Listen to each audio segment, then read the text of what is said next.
Good morning, everyone. Welcome to another episode on how to customize Thinkorswim. Today, we're going to talk about OCO orders. One cancels the other. And in my previous video, I showed you how to enable the sidebar on a single time frame versus having it show on every time frame. So we're going to build on that, and one of the best ways to practice how to buy stock in Thinkorswim is with this wonderful utility called On Demand.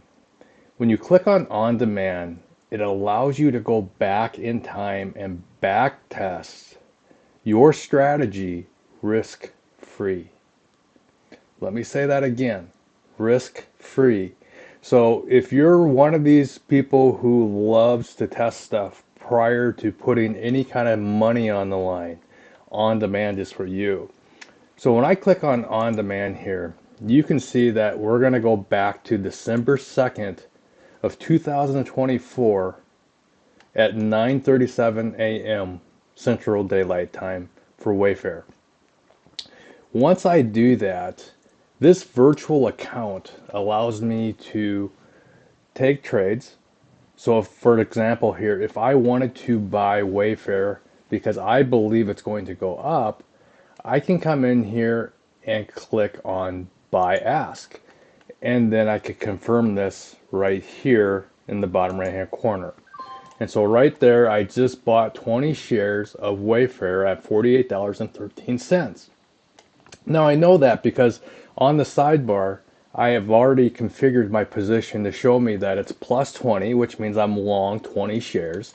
And if I left click on POS here, it'll actually tell me when that trade time occurred and the number of shares that I have at the price, and then whether or not I am currently in a profit or a loss. Now this is all good information, especially when you learn how to trade.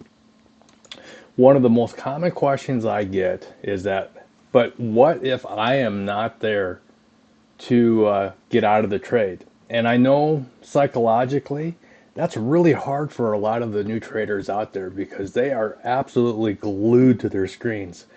I know traders that can't even get up to go get something to eat or go use the restroom because they have this fear that if they're not in front of their screen, that the whole world is going to come crashing down and they're going to miss their opportunity to either sell at target or get out when they're wrong. So that is where the one cancel the other order is really nice, the OCO. So what is the easiest way to do that?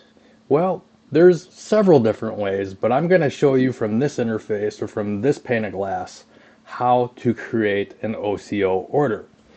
The easiest way is to go right back over to the POS where it says plus 20, right click, and you have this option to create a closing order. Now there's a few different things that you can do here. You could choose to get out right now at 48.26 with a limit order, which means that it would fill if those shares are available. You could create a stop, or we want to focus on with OCO bracket. So when I left click on OCO bracket, watch what happens.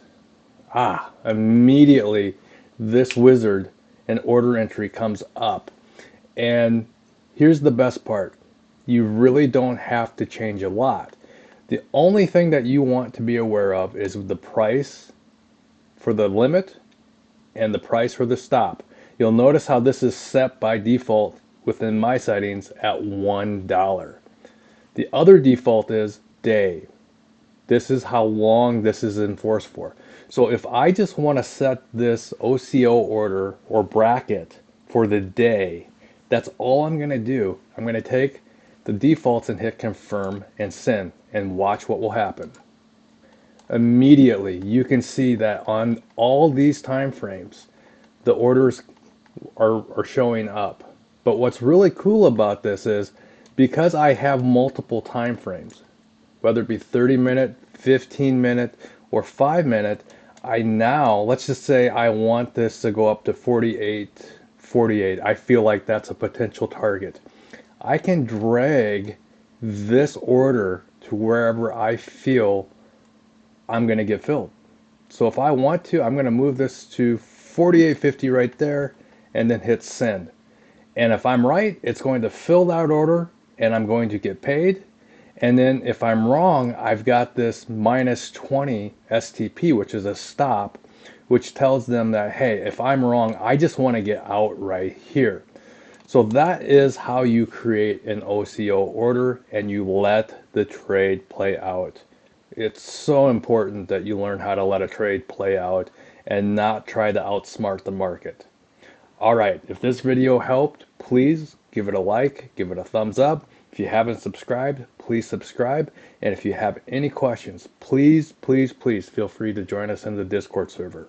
Until we meet again, take care.